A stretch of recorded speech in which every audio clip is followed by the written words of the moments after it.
నమస్కారం అండి. నమస్తే. ఏం పేరండి? మొహమ్మద్ దిలావర్ ఖాన్. సో ఇప్పుడు చెప్పండి, ఇక్కడ ఈ మన లోక్సభ ఎలక్షన్స్లో నిజామాబాద్లో ఏ జెండా ఎగరబోతుంది, ఏ అభ్యర్థి గెలవబోతున్నారు? కాంగ్రెస్ పార్టీకి ఎట్లా చెప్తున్నారు? కాంగ్రెస్ పార్టీ జీవన్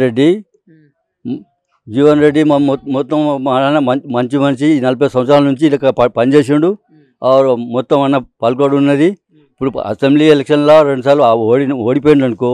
ఎందుకంటే అక్కడ పరిస్థితి బాగా లేకుండా ఓడిపోయిండొచ్చు. ఇప్పుడు డెఫినెట్గా వస్తాడు. మైనార్టీ మొత్తం ఓట్లు కాంగ్రెస్కే పడతాయి. ఇప్పుడు సొంత ప్రాంతం అయిన జగిత్యాల్లోనే ఆయన 2 సార్లు ఓడిపోవడం జరిగింది. జగిత్యాల, మెట్పల్లి, కొరట్ల ఓట్లు మొత్తం జీవన్ రెడ్డికి పడతాయి. నిజామాబాద్లో కూడా జీవన్ రెడ్డికి ఓట్లు పడతాయి. మొత్తం ముస్లిమ్స్ కానీ కొంతమంది హిందువులు కానీ మొత్తం ఓట్లు పడతాయి. ఫీలింగ్ ఎవరికి లేదు ఆయన దగ్గర.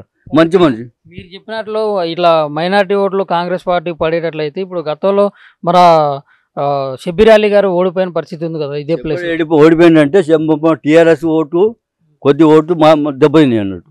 ఇప్పుడు పడాయి. ఎందుకంటే ఇప్పుడు మొత్తము పార్లమెంట్కు, ఎందుకంటే కంపల్సరీ పార్లమెంట్లో కాంగ్రెస్ పార్టీకి మెజార్టీ రావాలి అని, అందుకని మొత్తం ముస్లిం వాళ్ళు ఐక్యత చేసి ఓట్లు వేయాలని అన్ని నిర్ణయించుకున్నారు. బస్ సరే, ఇప్పుడు మైనార్టీ ఓటు పర్సెంటేజ్ ఎక్కువ ఉన్నా కానీ ఇప్పుడు నిజామాబాద్ అంటే మెయిన్గా నడిచేది బీజేపీ అభ్యర్థి గెలుస్తాడు. ఇప్పుడు ప్రజెంట్ ఎంపీగా ఉన్నటువంటి ధర్మపురి అరవిందే మళ్ళీ ఇక్కడ గెలవబోతున్నారని చెప్పి చాలామంది మాట్లాడుతున్నారు కదా. మాట్లాడుతుంటారు. ధర్మపురి అరవింద్ నిజామాబాద్ ఏ పని కూడా చేయలేదు. ఓట్లు ఎట్లా వేస్తారు ఏ చోట్ల? అంటే నిజామాబాద్ డెవలప్మెంట్ అసలు మెయిన్ ఏంటంటే డెవలప్మెంట్ చేయాలి. డెవలప్మెంట్ కోసమే మా ప్రజలు ఎన్నుకుంటారు.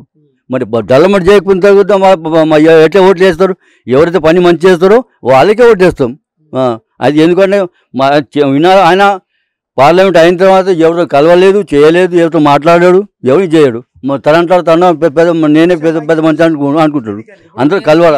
ధర్మపురి అరవింద్ ఏం డెవలప్మెంట్ చేయలేదు అంటున్నారు. ఇప్పుడు బీజేపీ నాయకులు కానీ ధర్మపురి అరవింద్ కానీ ఇప్పుడు మేము ఎల్లో బోర్డు తీసుకొచ్చాను, రోడ్లు వేయించాను, ఇట్లా కొన్ని ఫ్యాక్టరీలు ఇట్లా వీటన్నిటికీ శంకుస్థాపన చేయించాను, మళ్ళీ గెలిస్తే ఇవన్నీ చేస్తామని చెప్పి అంటున్నారు. ఇప్పుడు పసుపు ఫ్యాక్టరీ వేస్తారని ఆర్మూర్లకు మళ్ళీ చేసిండు, పని చేయలేదు. ఆర్మూర్ కూడా ఓటు పడాయి. ఎందుకంటే కిసాన్లకు భరోసా మేము పసుపు వేస్తామని ఆ భరోసా మొత్తం వాళ్ళు ఓటు పడి, ఇప్పుడు ఓటు పడే ఆయనకు వాళ్ళు ఓటు పడేది కంపల్సరీ జీవన్ రెడ్డి కాంగ్రెస్ పార్టీ ఇట్లా బొంపడి మీద అర్థం వస్తుంది. సరే, ఇప్పుడు మన బీఆర్ఎస్ నుంచి బాజిరెడ్డి గోవర్ధన్ గారికి సీట్ ఇచ్చారు. ఆయన ఎమ్మెల్యేగా ఓడిపోయినా కానీ పార్టీ అధిష్టానం నమ్మి బాజిరెడ్డి గోవర్ధన్కి బీఆర్ఎస్ టికెట్ అయితే ఇవ్వడం జరిగింది. మరి బాజిరెడ్డి గోవర్ధన్ రెడ్డి గారు గెలిచే అవకాశాలు ఉన్నాయంటారా? బాజిరెడ్డి గోవర్ధన్ అంటే నిజామాబాద్, కొద్ది, డిచ్పల్లి ఈ ఓట్లు వస్తాయి. బాన్స్వాడ అయితే అటు పోతుంది.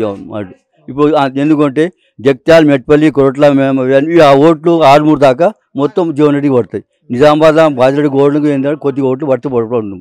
ముస్లిమ్స్కి ఒకటి పడతాయి, హిందువులకు కూడా పడతాయి. కానీ ఎక్కువ ఆయనకు ఇది లేదు.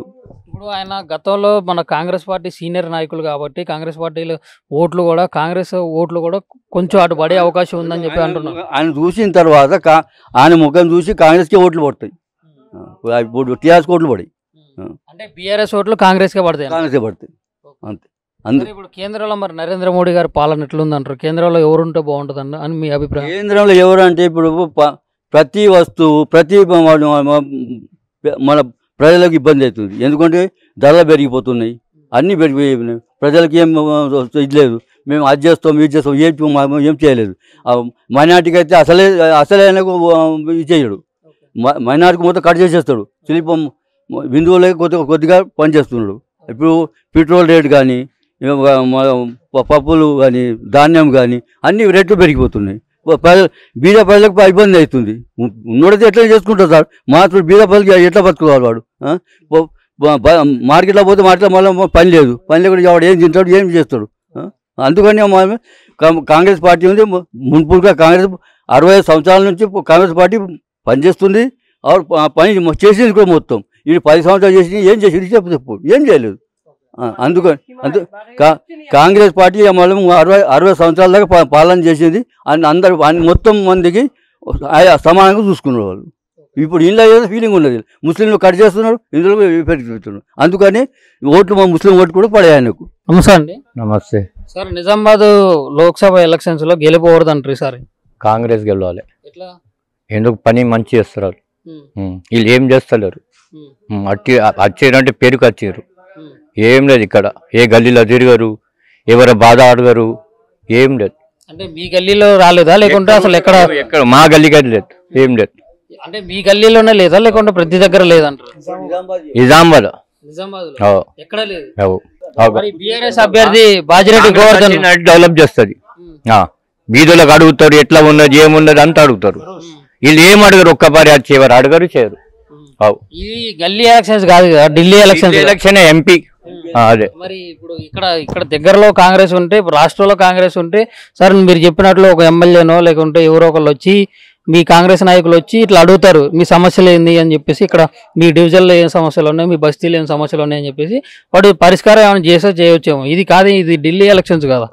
మరి కేంద్రంలో నరేంద్ర మోడీ గారు ఉండాలనుకుంటున్నారా లేకుంటే ఎవరు ఉండాలనుకుంటున్నారు? కాంగ్రెస్ పార్టీ కేంద్రంలో